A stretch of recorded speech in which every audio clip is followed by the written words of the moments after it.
জুমার দিনে বিভিন্ন কাজ থেকে ফারেক করে এই মুহূর্ত পর্যন্ত সুস্থ সবল রেখে আল্লাহ পাকের ঘরে আসার এবং বসার জন্য তৌফিক এনায়েত করেছেন। এই জন্য আমরা সকলেই অন্তরের অন্তরস্থল থেকে শুকরিয়া আদায় করি।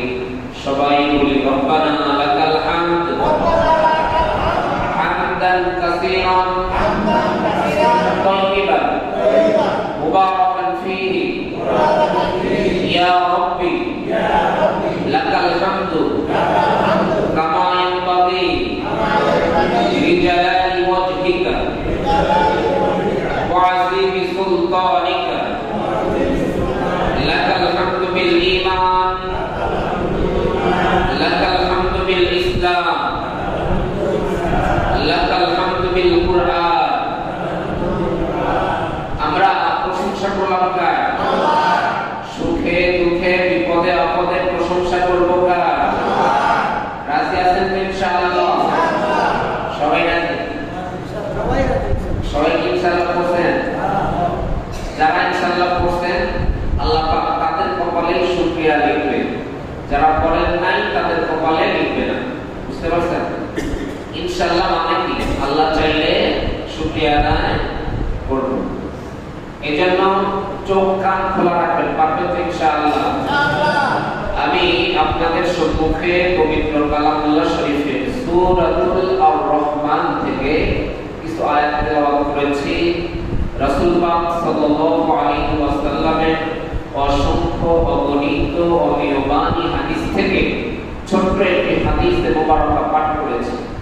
আল্লাহ পাকের দয়ায় যদি শামিল হয় তেলাওয়াতকৃত সূরাটির কিছু আয়াত সামনে রেখে এবং পাঠকৃত হাদিসটিকে সামনে রেখে কিছু কথা আলোকপাত করব ইনশাআল্লাহ।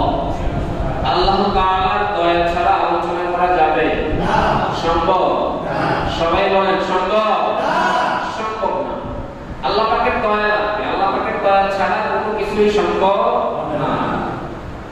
আমি যে সূরাটি তেলাওয়াত করেছি এটা পবিত্র কালামুল্লাহ শরীফের এমন একটা সূরা যেই সূরার নাম সবাই জানে। জানেন না? শোনেন নাই সূরা রহমান? জানেন কি? এই সূরাটার নাম আমাদের সকলেরই প্রায় পরিচিত। আমরা দুনিয়ার বুকে মাহফিল করি, কি করি? কত মাহফিল করি না? তাফসীর করি না? মাহফিল করি। জান্নাতের ভিতরে একটা কি হবে? মাহফিল হবে। কি হবে? মাহফিল হবে। দুনিয়ার বুকে আমরা মাহফিল করি হলো স্কুলের মাঠে, মাদ্রাসার মাঠে, ঈদগাহ মাঠে অথবা মসজিদের মাঠে আমরা মাহফিল করি। জান্নাতের ভিতরে যে মাহফিল হবে ওই মাহফিলের মাঠটার নাম হবে দারুস সালাম। সুবহানাল্লাহ বলবেন না? জান্নাতের ভিতরে যে মাহফিল হবে কোন মাঠে? দারুস সালাম। আমি তো আবার জিজ্ঞাসা করব, বুঝতে পারছেন? জান্নাতের একটা মাহফিল হবে দারুস সালাম। ওই মাহফিল কোথায় হবে? দারুস সালাম। দারুস সালাম নামক জান্নাতে। দারুস সালাম একটা মাঠের নাম। কিসের নাম? জান্নাতের একটা মাঠের নাম। বুঝতে পারছেন? ওই মাহফিলের মধ্যে এই সূরাটা হবে প্রথম তাফসীর। কি হবে? এই সূরাটা তেলাওয়াত হবে, মানে ওই মাহফিলেও সূরা রহমান কি হবে? তেলাওয়াত হবে। দুনিয়ার বুকে মাহফিল হওয়ার একটা সিস্টেম আছে, আছে না? মাহফিল করতে গেলে মঞ্চ লাগে, লাগে না? তো জান্নাতের একটা মাহফিলে কি থাকবে? কথা বলে না, বুঝেন না? মঞ্চ থাকবে। জান্নাতে কি থাকবে? মাহফিলে মঞ্চ থাকবে। দুনিয়ার বুকে মাহফিলের সভাপতি আছে না নাই? প্রধান বক্তা আছে না নাই? দ্বিতীয় বক্তা আছে না নাই? তৃতীয় বক্তা আছে না নাই? বিশেষ অতিথি আছে না? প্রধান অতিথি আছে না? ঠিক জান্নাতের ভিতরেও যে মাহফিলটা হবে ওই মাহফিলের প্রধান সভাপতি থাকবে কি থাকবে না? ওই মাহফিলের সভাপতি থাকবে স্বয়ং আল্লাহ। সুবহানাল্লাহ। ওই মাহফিলের সভাপতি কে হবে? আল্লাহ। আর ওই মাহফিলের প্রধান বক্তা হবে আমাদের প্রিয় নবী হযরত মুহাম্মদ সাল্লাল্লাহু আলাইহি ওয়াসাল্লাম। ওই মাহফিলের দ্বিতীয় বক্তা হবে হযরত দাউদ আলাইহিস সালাম। কে? কোন বক্তা হবে? দাউদ আলাইহিস সালাম হবে। আর ওই মাহফিলের সামনের কাতারের জোতারা থাকবে সাহাবায়ে কেরাম। কারা? সুবহানাল্লাহ বলবেন না? সাহাবায়ে কেরাম কোন নবীর উম্মত? আমাদের নবীর উম্মত। এক দুইজন বলে, সবাই বলেন না? আমাদের নবীর উম্মত। আমাদের নবীর উম্মত কে? সাহাবারা। বুঝতে পারছেন? ওই মাহফিলের সামনের যে শ্রোতারা তারা থাকবে কে? আমাদের নবীর উম্মত। আমাদের নবীর উম্মত। এবং সাহাবায়ে কেরামের পরে সারিতে থাকবো আমরা। বলি সুবহানাল্লাহ। কারা থাকবে? আমরা। আর স্টেজের উপরে থাকতে হলো সমস্ত আম্বিয়ায়ে কিরামগণ। বলি সুবহানাল্লাহ। ওই মাহফিলটা কেমন হবে? ওই মাহফিলের সভাপতি স্বয়ং আল্লাহ পাক থাকবে এবং ওই মাহফিলের প্রধান বক্তা থাকবে আমার আপনার পয়গম্বর জনাবে মুহাম্মদুর রাসূলুল্লাহ সাল্লাল্লাহু আলাইহি ওয়াসাল্লাম। এবং দ্বিতীয় বক্তা থাকবে হযরত দাউদ আলাইহিস সালাম। এবং বিশেষ অতিথিগণ থাকবে হলো পয়গম্বরগণ। এবং সামনের সারি শ্রোতারা থাকবে হলো সাহাবা। তারপরে থাকবে হলো আমরা। সুবহানাল্লাহ। এবং আমাদের পিছনে থাকবে 2,24,000 পয়গম্বরের উম্মত। সুবহানাল্লাহ। আমাদের নাম দেখছেন কোথায়? আমাদের মান দেখছেন কোথায়? ওই মাহফিলের মধ্যে প্রধান বক্তা আমাদের প্রিয় পয়গম্বর হযরত মুহাম্মদ সাল্লাল্লাহু আলাইহি ওয়াসাল্লাম। এবং ওই মাহফিলের মধ্যে যারা বসবে তাদের প্রত্যেককে আল্লাহ পাক একটা করে চেয়ার দান করবে। যে চেয়ারটা হবে হীরা মণি মুক্তা দ্বারা জর্জরিত। বলি সুবহানাল্লাহ। শুধু কি তাই?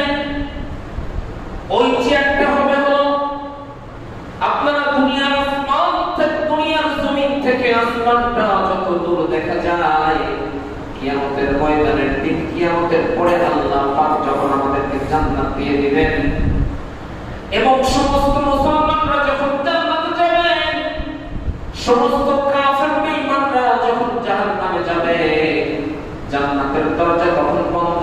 জাহান্নাম থেকে আর কাউকে জান্নাতে ঢোকানো হবে না। জাহান্নামের দরজা বন্ধ চিরকালের জন্য।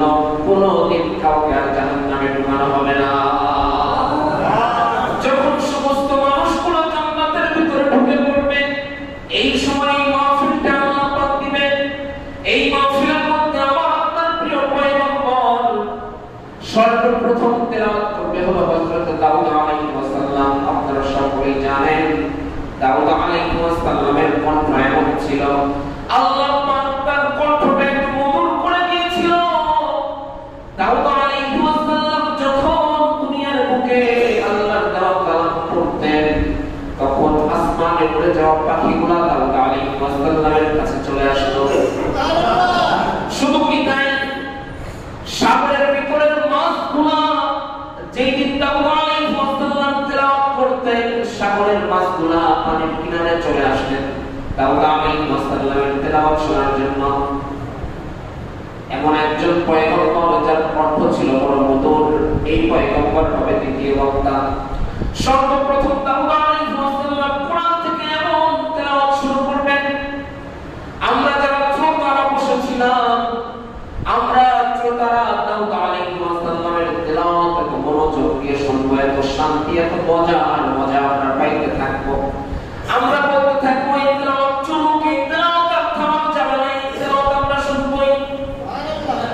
এমন ভাবে তেলাওয়াত শুনতে থাকবো, আমরা বারবার বলতে থাকবো এই তেলাওয়াত আর থামায় না, এই তেলাওয়াত আর থামায় না, আমরা শুনতে চাই, আমরা শুনতে চাই। তখন মাহফিলের সভাপতি স্বয়ং আল্লাহ পাক ডেকে বলবে, হে আমার বান্দারা, তোমরা তো কেবল মাত্র দ্বিতীয় বক্তার ওয়াজ শুনলা, প্রধান বক্তা তো এখনো বাকি। এবার দাউদ আলাইহিস সালামের তেলাওয়াত থামায় দিয়া আমার আপনার পয়গম্বর হযরত মুহাম্মদ সাল্লাল্লাহু আলাইহি ওয়াসাল্লামকে তেলাওয়াত করতে বলবেন, তাকে তেলাওয়াত করতে বলবেন। মাহফিলের প্রধান বক্তা, প্রধান মেহমান হযরত মুহাম্মদ সাল্লাল্লাহু আলাইহি ওয়াসাল্লাম যখন তেলাওয়াত করবে, হাদিসের ভিতরে এসেছে আল্লাহর পয়গম্বর সূরা ইয়াসিন আমাদেরকে তেলাওয়াত করে শোনাবে। আমার আল্লাহর পয়গম্বর যখন তেলাওয়াত করে শোনাবেন, কোরআন থেকে আল্লাহর পয়গম্বর যখন পড়বেন ইয়াসিন ওয়াল কুরআনিল হাকীম,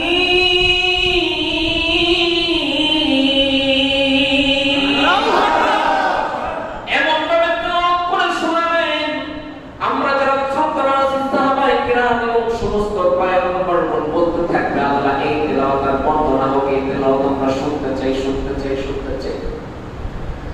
আমরা এমন মনোযোগ দিয়ে তেলাওয়াতগুলো শুনবো আমাদের মনে হবে জান্নাতের ভিতরে যেতে মধুর সুর আর কোনো সুর নাই, এটাই বুঝে জান্নাতের মধ্যে সর্বশ্রেষ্ঠ সুর। এবার আল্লাহ পাক যখন আমাদের পয়গম্বরের সূরা ইয়াসিন তেলাওয়াত করা শেষ হয়ে যাবে, তখন আল্লাহ পাক বলবে হে আমার বান্দারা, কোরআনটা যার উপরে নাযিল করেছি তার তেলাওয়াত তো তোমরা শুনলা, আসলে কোরআনটা যার ভাষা, এই কোরআনটা যার, এই কালামটা যার, তোমরা কি তার তেলাওয়াত শুনবা না? সুবহানাল্লাহ। এই কোরআনটা কোরআন কার চিল্লায় বলেন আল্লাহ। তাই বুঝেন আমরা তো আল্লাহ রাসূলের উপর নাযিল করতে এই শুনে আমরা মুক্ত। তাহলে আল্লাহ পাক বলবে এই কালামই তো আমার ভাষা, আমার তেলাওয়াত তোমরা শুনবা না, মাহফিলের সভাপতি তো আমি। তখন আল্লাহ পাক পবিত্র কালাম শরীফের আজকে যেই সূরার তাফসীর আমি শুরু করেছি, আল্লাহ পাক পবিত্র কালামুল্লাহ শরীফের এই সূরাতুল আর-রহমান তেলাওয়াত করা শুরু করে দিবেন। সুবহানাল্লাহ। আল্লাহ পাক যখন তেলাওয়াত করা শুরু করে দিবে, বিসমিল্লাহির রহমানির রহিম,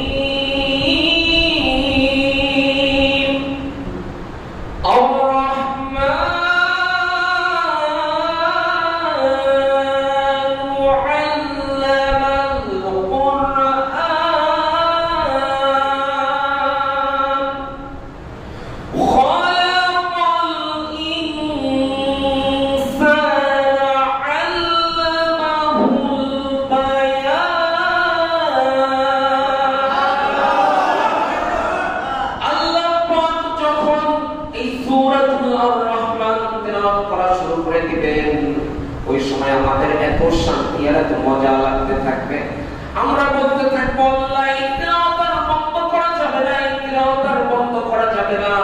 আল্লাহ পাকের তেলাওয়াত শুনে আমরা একটানা 40,000 বছর আমরা তেলাওয়াতের মজা নিয়ে শুয়ে পড়ব। সুবহানাল্লাহ। এবার 40,000 বছর পর আল্লাহ পাক বলতে হে আমার বান্দারা, তোমরা তো আমার তেলাওয়াত শুনলাম, আমার পয়গম্বরের তেলাওয়াত শুনলাম, আমি তোমাদেরকে জান্নাতে যে মজা দেওয়ার জন্য ঢুকাইছি, এখন তোমাদের প্রত্যেককে আমি জান্নাত বুঝিয়ে দিব। সুবহানাল্লাহ। এই হলো সূরা আর-রহমান। সূরা আংশিক কিছু পরিচয় দিলাম, বুঝতে পারছেন? এই সূরাটা পবিত্র কোরআনে কারিমের নববধূ কি বলা হয়? পবিত্র কোরআনে কারিমের নববধূ বলা হয় সূরা।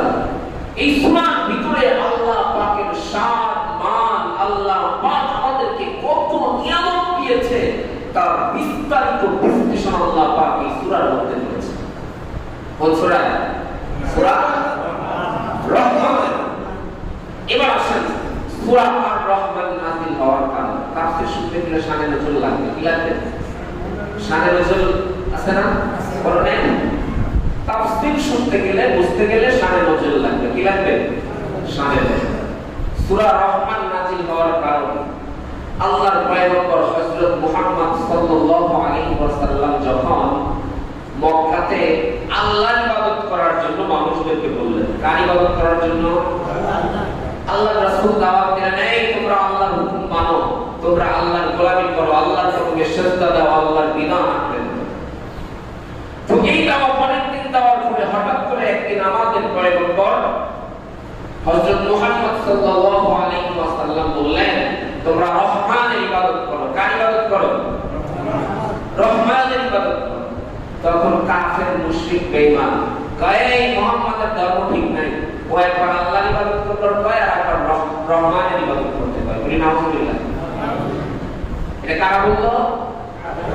কাফেররা বললো, কয় এই মুহাম্মদের ধর্ম ঠিক নাই, ও একবার আল্লাহর ইবাদত করতে কয় আর একবার রহমানের ইবাদত করতে বলে। আচ্ছা বলেন, আল্লাহ কে আর রহমান কি বলেন? একজন না? আল্লাহকে আর রহমানকে একজন। তখন আল্লাহ পাক জিবরাইলের মাধ্যমে এই সূরা রহমান নাযিল করে শোনায় দিলেন, দেখো রহমানকে, শোনো রহমানকে। আল্লাহ পাক সাথে সাথে এই সূরা রহমান নাযিল করলেন। কি নাযিল করলেন? সূরা রহমান নাযিল হওয়ার কারণ জানতে পারলেন? রহমানকে, রহমানের পরিচয় দিয়ে আল্লাহ পাক এই সূরা রহমান নাযিল করলেন। এবার আসেন, রহমান সূরার প্রথম আয়াতে কি? আর রহমান। এই রহমান শব্দের অর্থ কি জানেন? রহমান শব্দের অর্থ হলো পরম করুণাময় ও দয়ালু। পরম করুণাময় ও দয়ালু। এবার আসেন, রহমানের তাফসীরে যদি আমরা ঢুকি, রহমান কেমন দয়ালু, কেমন করুণাময়, তাফসীর না করলে তো বুঝবেন না। কেমন দয়ালু, কেমন করুণাময়। রহমান, আমরা এই সূরার শুরুতে পড়ছিলাম বিসমিল্লাহির রহমানির রহিম।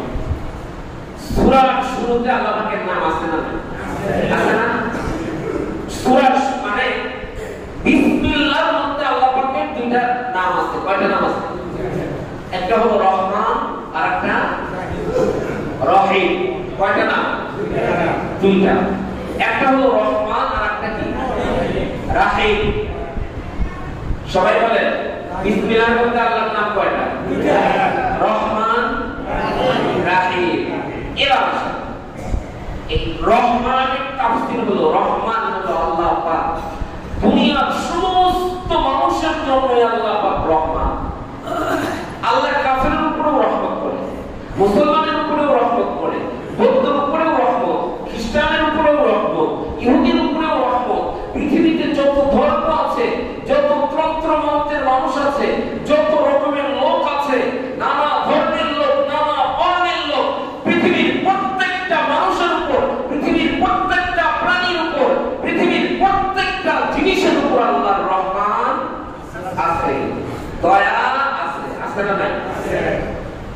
আপনারা কি বুঝতেছেন? রহমান পৃথিবীর সবার জন্যই।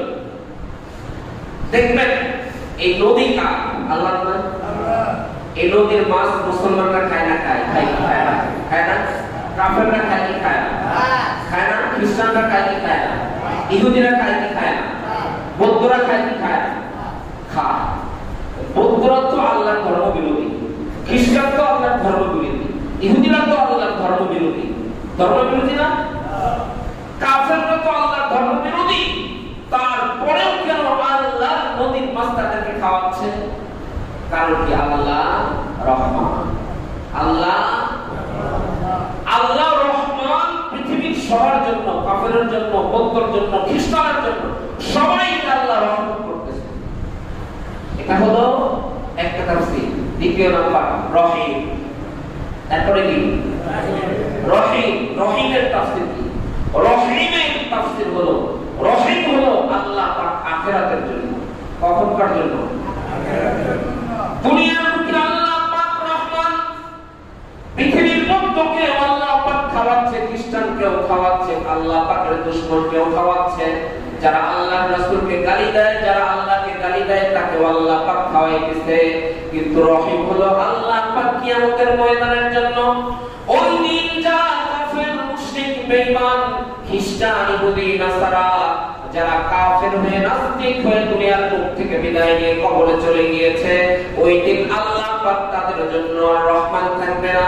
ওই দিন হলো আল্লাহ পাক রহিম হবে। শুধুমাত্র দুনিয়ার বুকে আল্লাহর দেওয়া ধর্ম যারা মানত, আল্লাহর দেওয়া বিধান যারা মানত, আল্লাহর গোলামি যারা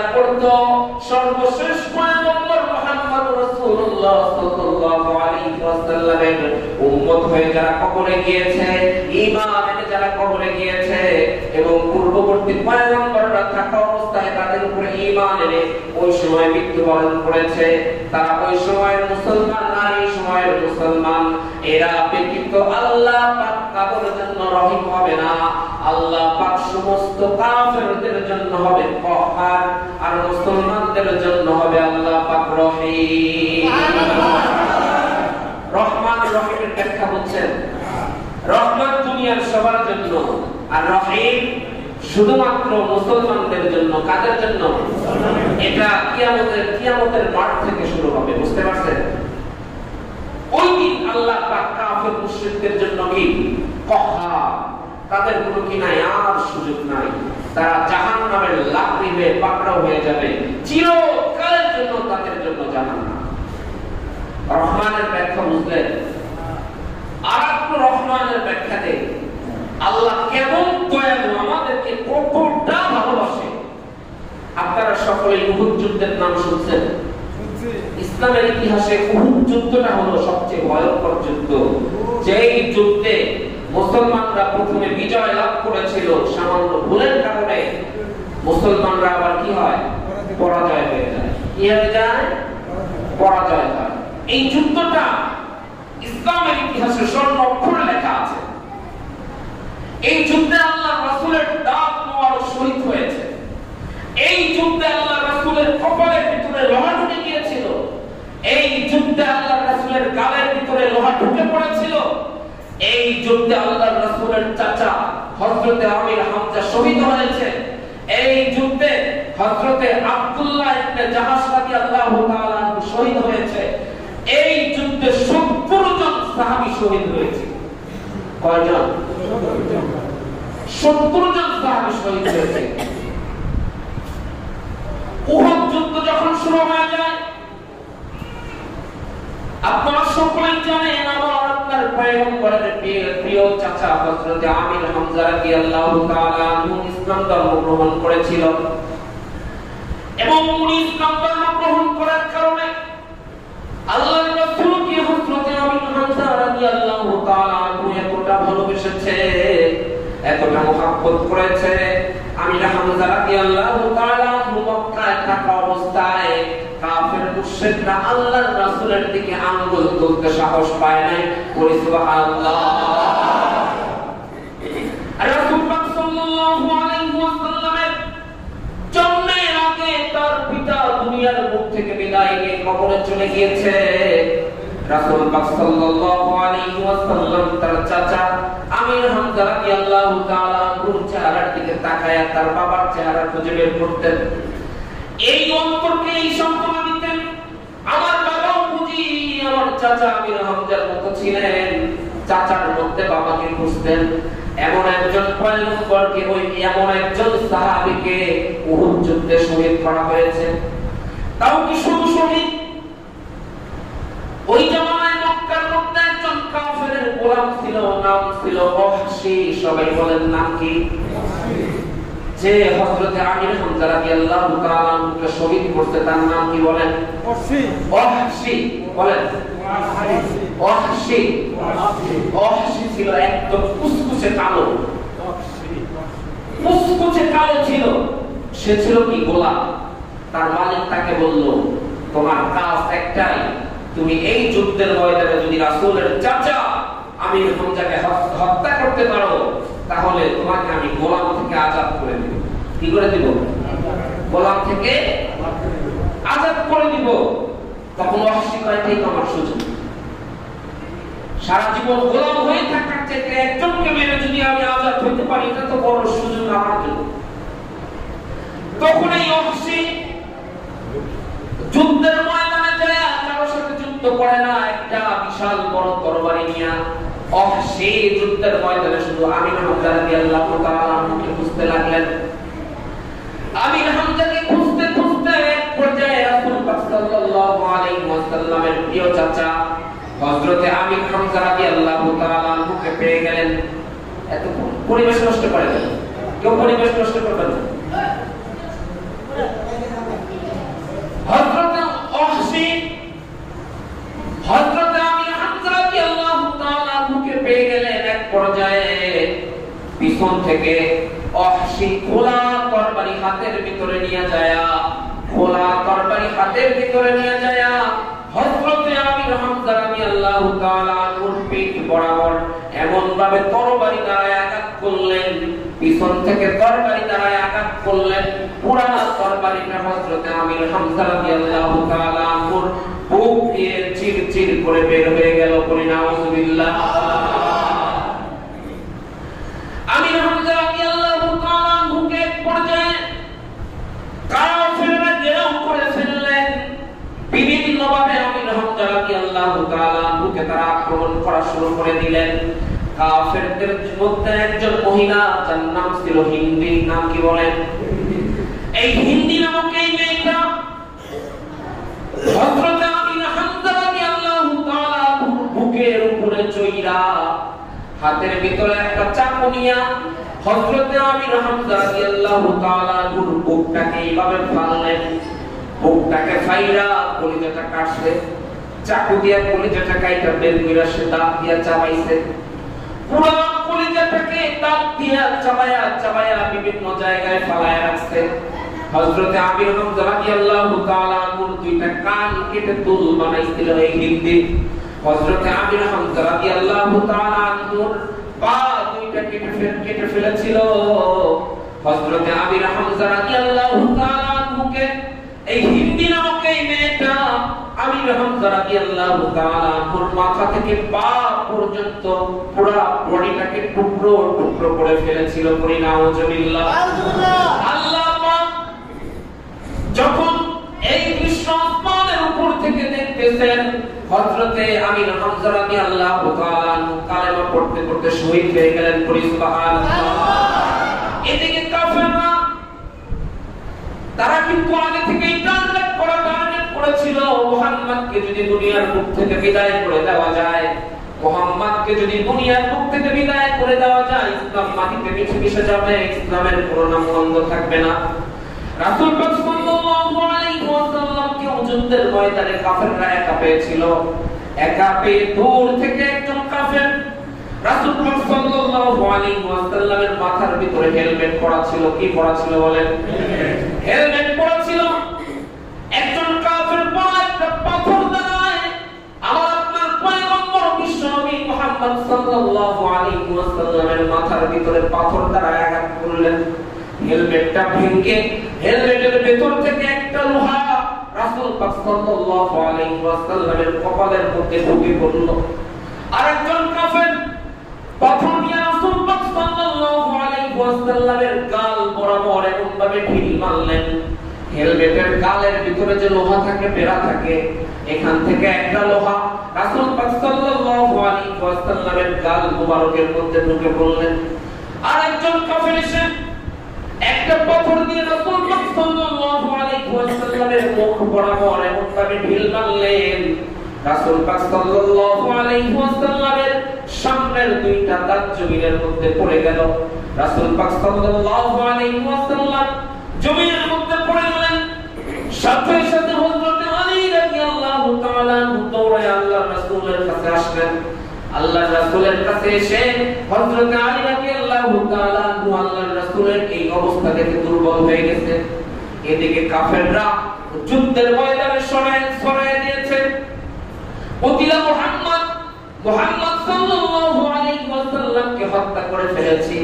এই সংবাদ যখন পুরো উহুদ যুদ্ধের ময়দানের ভিতরে ছড়ায় পড়ল, মুসলমানরা দুর্বল হয়ে গেলেন। কি হয়ে গেলেন? মুসলমানরা যখন এই কথা শুনতে পায় না আল্লাহর রাসূলের দুনিয়াতে নাই, সমস্ত মুসলমানরা সাহাবায়ে কেরামরা দুর্বল হয়ে গেল। হযরত ওমর রাদিয়াল্লাহু তাআলা তরবারি হাতে নিয়ে বলে উঠলেন, যেখানে মুহাম্মদ সাল্লাল্লাহু আলাইহি ওয়াসাল্লাম নাই সেখানে আমি ওমর আর জীবিত থাকতে চাই না। বলি সুবহানাল্লাহ। এদিকে আলী রাদিয়াল্লাহু তাআলা হাদিসের ভিতরে এসেছে, ব্যাখ্যার ভিতরে এসেছে, আরেকজন সাহাবা হযরতে তালহা রাদিয়াল্লাহু তাআলা দৌড়ে আসলেন। দৌড়ে এসে আল্লাহর রাসূলকে কোলের ভিতরে উঠায়া হযরতে তালহা রাদিয়াল্লাহু তাআলা ওখান থেকে আল্লাহর রাসূলকে একটু দূরে নিয়ে গেলেন। যখন তালহা রাদিয়াল্লাহু তাআলা আল্লাহর রাসূলকে কোলের ভিতরে উঠায়া দূরে নিয়ে যায়, কাফেররা তালহা রাদিয়াল্লাহু তাআলা আনহুর পিঠে তরবারি দ্বারা এমন ভাবে আঘাত করেছে, এইভাবে খাওয়াইছে শুধু তরবারি দ্বারা আল্লাহর রাসূলকে হত্যা করার জন্য। কিন্তু তালহা রাদিয়াল্লাহু তাআলা আনহু সমস্ত আঘাত নিজের পিঠে নিয়ে নিয়েছে, কিন্তু আল্লাহর রাসূল পর্যন্ত আর কোনো আঘাত কষতে দেয় নাই। বলি সুবহানাল্লাহ। তারা আল্লাহর রাসূলকে কেমন ভালোবেসেছে দেখেছেন, কেমন ভালোবেসেছে। এদিকে ওই যুদ্ধের ময়দানে আব্দুল্লাহ বিন জাহাশ রাদিয়াল্লাহু তাআলা আনহু যুদ্ধের ময়দানে এসেছিল।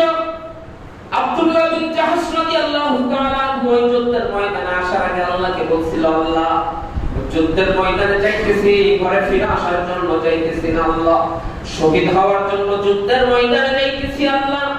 আমি চাই যুদ্ধের ময়দানে আমাকে শহীদ করে এমন এমন টুকরা করে ফেলা হোক, আমার দেহের গোশত বিভিন্ন জায়গায় ছড়ায় ছিটা থাক, আমার দেহের গোশত বিভিন্ন জায়গায় পড়ে থাক। আমি যেন কিয়ামতের ময়দানের দিন তুমি যদি জিজ্ঞাসা করো, হে আব্দুল্লাহ ইবনে জাহাশ তোমার কি হয়েছে, তোমার এই অবস্থা কেন, আমি যেন কিয়ামতের ময়দানের দিন তোমার সামনে দাঁড়ায় বলতে পারি, আল্লাহ তোমার দিন দুনিয়ার বুকে, তোমার কোরআন দুনিয়ার বুকে বাস্তবায়িত করার জন্য আমি আমার দেহটাকে উৎসর্গ করে দিয়েছিলাম। সুবহানাল্লাহ। এদিকে আব্দুল্লাহ বিন জাহাশ যখন এই দোয়া করে যুদ্ধের ময়দানে গিয়েছে, আব্দুল্লাহ বিন জাহাশকে হযরত আমির হামজা রাদিয়াল্লাহু তাআলা আনহুর মতো শহীদ করেছে। হযরত আব্দুল্লাহ বিন জাহাশ রাদিয়াল্লাহু তাআলা আনহুকে টুকরা টুকরা করে কাফেররা তার দেহের গোশত ছড়ায় ছিটা রাখছিলেন। এক পর্যায়ে এইভাবে যুদ্ধ চলতেছিল, আল্লাহর রাসূল তো বেহুশ হয়ে পড়ে আছেন। যখন এক পর্যায়ে যুদ্ধ থেমে গেল, একজন মহিলা আল্লাহর রাসূলের কাছে এসে বলতেছে, ও আল্লাহর পয়গম্বর, আমার স্বামী হানজালা যুদ্ধের ময়দানে এসেছিল, আমি জানি না সে শহীদ হয়েছে না কাকে হয়ে ফিরে আসছে, আমি জানি না। আমার স্বামীর উপরে গোসল ফরজ হয়েছিল, কি হয়েছিল বলেন? আমার স্বামীর উপরে গোসল ফরজ হয়েছিল, আমার স্বামীর উপর গোসল ফরজ। আপনি যখন যুদ্ধের ডাক দিলেন, আমার স্বামী বললেন, আমি বললাম তোমার উপর গোসল ফরজ হয়েছে, গোসল করে যাও। আমার স্বামী আমাকে ডেকে আমার কপালের ভিতরে চুম্বন করে বললেন, আমার নবী আমাকে ডাক দিয়েছে, আর দেরি করা সম্ভব না। হযরত হানজালা রাদিয়াল্লাহু তাআলা আনহু যুদ্ধের ময়দানে গিয়েছে, তো আল্লাহর রাসূল সাহাবায়ে কিরামদেরকে পাঠাইলেন যুদ্ধের ময়দানে। হানজালা রাদিয়াল্লাহু তাআলা আনহুকে কোথাও পাওয়া যাচ্ছে না, সবাই পেরেশানির মধ্যে আছে। এবার আল্লাহর রাসূলের কাছে স্বয়ং জিবরাইল আলাইহিস সালাম এসে জানায় দিল, ওগো পয়গম্বর, আপনি টেনশন করেন না, হানজালার দিকে কেউ টেনশন করতে না পারেন। হানজালা যুদ্ধের ময়দানে শহীদ হয়ে গিয়েছে, তার উপর গোসল ফরজ হয়েছিল। স্বয়ং ফেরেশতারা তাকে গোসল করানোর জন্য জান্নাতের পানি দ্বারা তাকে গোসল করাইতেছে। তাকে গোসল করায় আবার আপনাদের সামনে এসে পৌঁছায় দেওয়া হবে। বলি সুবহানাল্লাহ। হযরত হানজালা রাদিয়াল্লাহু তাআলা আনহুকে কিছুক্ষণ পর ফেরেশতারা নিয়ে আসবে। ফেরেশতারা আনার পরে দেখে হযরত হানজালা রাদিয়াল্লাহু তাআলা আনহুর চোখ থেকে পানি টপ টপ করে পড়তেছে। বলি সুবহানাল্লাহ। তো এই অবস্থা, এদিকে আল্লাহর রাসূল তো অজ্ঞান, মাথার ভিতরে লোহা ঢুকেছে, সামনের দুইটা দাঁত ভেঙে গিয়েছে। পাশে হযরত উবাদা রাদিয়াল্লাহু তাআলা আনহু বসা। হযরত উবাদা রাদিয়াল্লাহু তাআলা আনহু চিন্তা করতেছে, কিভাবে আল্লাহর রাসূলের কপাল থেকে, কিভাবে আল্লাহর রাসূলের কপাল থেকে রডটাকে বের করা যায়, লোহাটাকে বের করা যায়। উবাদা রাদিয়াল্লাহু তাআলা আনহু চিন্তা করলেন, আমি যদি এই রডটাকে হাত দিয়ে টান দেই আল্লাহর রাসূল ব্যথা পাবে, আস্তে আস্তে টান দিলে আল্লাহর রাসূল ব্যথা পাবে।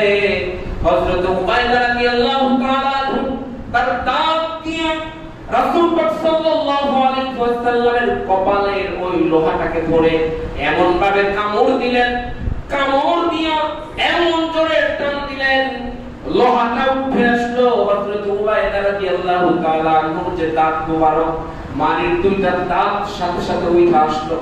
আল্লাহর রাসূল উবাইদাকে জিজ্ঞাসা করে, হে উবাইদা, দাঁত দিয়ে টান দেওয়ার কি দরকার ছিল? তুমি তো হাত দিয়ে টান দিতে পারতা, দাঁত দিয়ে টান দিয়ে তুমি তোমার দুইটা দাঁত ভেঙে ফেললা।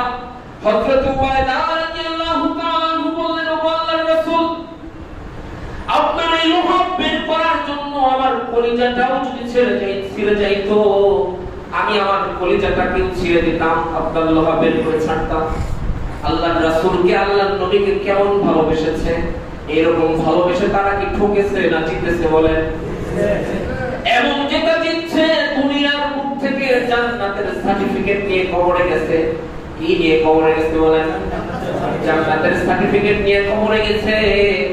আল্লাহর রাসূলকে আমরাও ভালোবাসি, তারাও ভালোবাসছে। আজকে আল্লাহর রাসূলের বিরুদ্ধে কোন নাস্তিক কথা বললে আমাদের মুখ থেকে প্রতিবাদ বের হয় না, আমাদের মুখ থেকে প্রতিবাদ বের হয় না। অথচ আল্লাহর রাসূলকে কেউ গালি দিলে, আল্লাহর রাসূলকে কেউ আঘাত করলে তাকে হত্যা করা মুসলমানের জন্য ফরজ। তাকে হত্যা করা কি মুসলমানের জন্য ফরজ। সে ইসলামের দুশমন। শরীয়তের পরিভাষায় কয়েকজনকে হত্যা করা যায় যাচ্ছে, কতল করা যায় যাচ্ছে। এক নাম্বার হলো কোন মুসলমান যদি কাফের হয়ে যায়, কোন মুসলমানের সন্তান যদি কাফের হয়ে যায়, তাকে যদি তার বাবা মা কতল করে ফেলে, এটা তার জন্য জায়েজ, খারাপ না। কোন মুসলমান যদি কাফের হয়ে যায়, তাকে হত্যা করা জায়েজ। এরপর দ্বিতীয় নাম্বার, ওই ব্যক্তি যার ঘরের মধ্যে বউ আছে, বউ থাকার পরে অন্যজনের সাথে পরকীয়া করে, কি করে? অন্যজনের সাথে পরকীয়া করে। বউ থাকার পরে অন্যজনের বউকে ভালো লাগে, অন্যজনের বউয়ের সাথে পরকীয়া করে, অন্য মেয়েদের সাথে পরকীয়া করে। ইসলামের দৃষ্টিতে এই সমস্ত লোকদের দুনিয়াতে বেঁচে থাকার কোনো অধিকার নাই। এই দুনিয়াতে, এই দেশে যদি কোরআনের আইন চলতো, তাহলে এই সমস্ত লোকদেরকে পাথর মেরে সংসার করে দুনিয়ার মুখ থেকে বিদায় করে দেওয়া যায় ছিল। কি ছিল? জায়েজ ছিল। এদের বেঁচে থাকার অধিকার নাই। তিন নাম্বার, ওই ব্যক্তি, যে ব্যক্তি মুসলমান হয়ে অপর মুসলমানকে হত্যা করে। কোন মানুষ যদি কাউকে হত্যা করে, তাকেও হত্যা করা জায়েজ আছে। বলি সুবহানাল্লাহ। ইসলামের আইনটা হলো এমন আইন যে দেশের ভিতরে কোরআনকে বাস্তবায়িত করা হবে, কোরআনের সংবিধান চালু করা হবে। ওই দেশে কোনো জিনাখোর থাকতে পারে না, ওই দেশে কোনো চোর থাকবে না, ওই দেশে কোনো ডাকাত থাকবে না। ইসলাম আসছে মানুষকে শান্তি দেওয়ার জন্য। কি দেওয়ার জন্য বলেন? শান্তি দেওয়ার জন্য। এই জন্য ইসলামী আইন আমাদের দেশে প্রতিষ্ঠিত হোক, প্রতিষ্ঠিত হোক, এটা আমরা চাই কি চাই না? সকলেই চাই তো ইনশাআল্লাহ। আল্লাহ পাক আমাদের কবুল করুক, বলি আমিন। ঘটনা বলতেছিলাম, আর রহমান আল্লাহ কেমন দয়ালু। হযরত আমির হামজা রাদিয়াল্লাহু তাআলা আনহুকে যে ওয়াহশী হত্যা করেছিল, মনে আছে নি আপনাদের? ওয়াহশী যে আল্লাহর রাসূলের চাচাকে হত্যা করেছিল। এই ওয়াহশী যখন মক্কা বিজয় হয়, মক্কা যখন মুসলমানদের হাতে চলে আসে, ওয়াহশী আল্লাহর রাসূলের কাছে চিঠি লিখলেন, ওগো আল্লাহর পয়গম্বর, ওগো হাবিব, আমি তো কালেমা পড়ে মুসলমান হয়ে যেতে চাই, আপনি কি বলেন, আমাকে কি মুসলমান বানানো যায়? এদিকে মক্কার ভিতরে রেড অ্যালার্ট জারি হয়ে গেছে। 17 জন মানুষ যদি কাবা ঘরের গিলাফ ধরে মাফ চায়, তাও তাদেরকে মাফ করা হবে না। 17 জনের মধ্যে ওয়াহশী একজন, যে আল্লাহর রাসূলের চাচা আমির হামজাকে হত্যা করেছে। শুধু কি তাই, হত্যা করে তার কলিজা বের করে চিবিয়ে চিবিয়ে খেয়েছে। তার গোশতের, তার দেহের একটা টুকরা বিভিন্ন জায়গায় ছড়ায় ছিটায় রাখছে। এই ওয়াহশী যখন আল্লাহর রাসূলের কাছে চিঠি লিখলেন, এদিকে মক্কাতে রেড অ্যালার্ট জারি হয়ে গেছে। 17 জনকে খাবার গিলাফ ধরে মাফ চাইলে আল্লাহ মাফ করবে না। যখন ওয়াহশী আল্লাহর রাসূলের কাছে চিঠি লিখছে, আল্লাহ পাক ওহীর মাধ্যমে আমার আপনার পয়গম্বর মুহাম্মদকে জানায় দিল, হে পয়গম্বর, ওয়াহশী আগে কাফের ছিল, আমি বুঝে নাই। সে যদি কালেমা পড়ে মুসলমান হতে চায়, সে যদি ইসলামের সাথে নিতে আসতে চায়, তাকে আপনি মুসলমান বানায়া দেন। পড়ি সুবহানাল্লাহ। ওয়াহশীকে আল্লাহ মাফ করতে কি করে দেন? ওয়াহশী এত বড় গুনাহ করার পরে, এত বড় পাপ করার পরে আমার আল্লাহ ক্ষমা করতে। দেখেন আমার আল্লাহ কেমন রহমান। এই রহমানের তাফসীর কিন্তু হচ্ছে একটা আয়াতের তাফসীর, এখনো শেষ হয় নাই, সামনে ঢুকতে পারি নাই। আমার আল্লাহ কেমন রহমান দেখেন। এত বড় পাপী, এত বড় গুনাহগারকে আল্লাহ পাক আল্লাহর রাসূলের কাছে ওহী নাযিল করে জানায় দিলেন, ওগো হাবিব আমার, ওয়াহশীকে আমি ক্ষমার ঘোষণা করে দিলাম। ওহশীকে আমি মাফ করে দিলাম, তাকে আপনি কালেমা পড়ে মুসলমান বানায় দেন। ওহশী আল্লাহর রাসূলের দরবারে আসলেন। একজন কালো মানুষ মুখটাকে ঢেকে আল্লাহর রাসূলের দরবারে আসছে, চাদর দিয়া মুখটাকে ঢেকে আল্লাহর রাসূলের দরবারে আসতে বলতেছে, ও আল্লাহর পয়গম্বর আমাকে মুসলমান বানায় দেন। আল্লাহর রাসূল তাকে মুসলমান বানায় দিলেন। মুসলমান বানায় দেওয়ার পরে আল্লাহর রাসূল ওহশীকে বলল, হে ওহশী, তুমি মুসলমান হইছো ঠিক আছে, কিন্তু তুমি কোনদিন আমার সামনে যখন তুমি আসবা, তোমার মুখটাকে চাদর দিয়ে ঢেকে আসবা। চাদর দিয়ে মুখটাকে ঢেকে আইসো, মুখটা বের করে আমার সামনে আইসো না। তুমি যদি মুখটাকে বের করে আমার সামনে আসো, তাহলে আমার চাচা আমির হামজার কথা আমার মনে হয়ে যায়, কিভাবে তুমি হত্যা করছো এই দৃশ্যটা আমার সামনে উঠে যায়। এই জন্য তুমি আমার সামনে যখন আসবা, চাদর দিয়ে মুখটাকে ঢেকে আমার সামনে এসে বলি সুবহানাল্লাহ। ওহশী রাদিয়াল্লাহু তাআলা আনহু হয়ে গেলেন, এখন সাহাবী হয়ে গেলেন। আল্লাহর রাসূল যখন ইন্তেকাল করার পরে মুসাইলামাতুল কাজ্জাবের একজন মিথ্যা নবী দাঁড়ি করে, নাকি মুসাইলামাতুল কাজ্জাব। আল্লাহর রাসূল ইন্তেকাল করা শেষ, আর একজন এই মুসাইলামাতুল কাজ্জাব এই মিথ্যা নবী দ্বারা সে বলতেছে, আল্লাহ পাক আমাকে নবুয়ত দিয়েছে, এখন তোমাদের নবী আমি পরিণাম করিলাম, এখন তোমাদের নবী আমি। এই কথা শোনার পরে হযরত ওহশী যেই তরবারি দ্বারা হযরত আমির হামজা রাদিয়াল্লাহু তাআলা আনহুকে হত্যা করেছিল, ওই তরবারি নিয়ে যায় ওই মিথ্যা নবীদার মুসাইলামাতুল কাজ্জাবকে ওই তরবারি দ্বারা ওহশী রাদিয়াল্লাহু তাআলা আনহু হত্যা করে, বলি সুবহানাল্লাহ। ওহশী রাদিয়াল্লাহু তাআলা আনহু এই মিথ্যা নবীদার এই কাফের এই পণ্ডকে হত্যা করলেন। এর দ্বারা বোঝা যায় কিয়ামত পর্যন্ত আর কোন নবী আসবে না। কেউ যদি নবী দাবি করে, তাকে হত্যা করা মুসলমানদের জন্য ফরজ, করি সুবহানাল্লাহ। কেউ নবী দাবি করলে তাকে হত্যা করা কি ফরজ, জায়েজ না, ঈমানি দায়িত্ব, তাকে হত্যা করা ফরজ। ওহশী যখন মুসাইলামাতুল কাজ্জাবকে হত্যা করে, আল্লাহর রাসূল আল্লাহর রাসূল ইন্তেকাল করেছে, আবু বকরের সামনে এসেছে।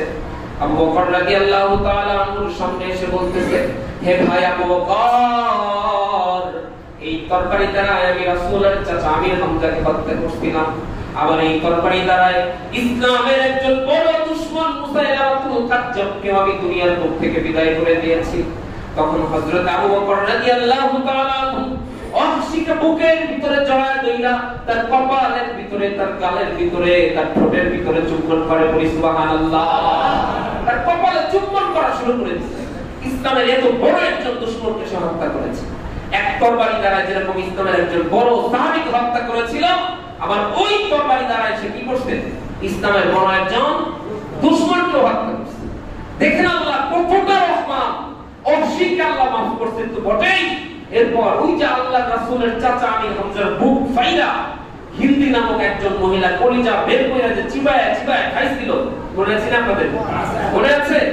এই হিন্দিও এক সময় মক্কা বিজয়ের পর যখন বুঝতে পারে যে কালেমা পড়া দরকার, যখন বুঝতে পারছে আমি ভুল করছি, এই হিন্দিও এক সময় মুসলমান হয়ে যায়, বলি সুবহানাল্লাহ।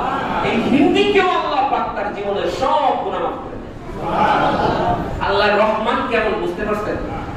কেমন দয়ালু আমার আল্লাহ পাক, এত বড় বড় পাপীদেরকে আল্লাহ পাক ক্ষমা করে দিয়েছে। আর আমাদেরকে আল্লাহ পাক মাফ করবে না? করবে, কিন্তু তারা মাফ চাওয়ার পরে এমন ভাবে ইসলামের ছাতার নিচে আসছে, আর কোনদিন দুর্নীতি, বাটপারি, ফিটানি করে নাই।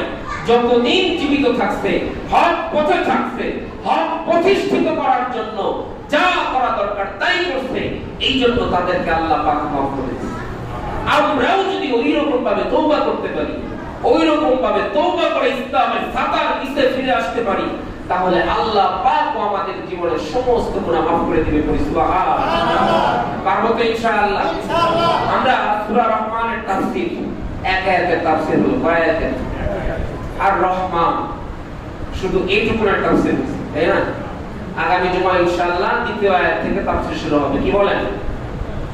আজকে যতটুকু কথা হয়েছে আল্লাহ পাক আমাদের সকলকে আমল করার তৌফিক দান করুন, বলি আমিন। নাকি ভাষা নাই? Correct. ওটা সেফ হবে, সেফটি সেফটি হবে।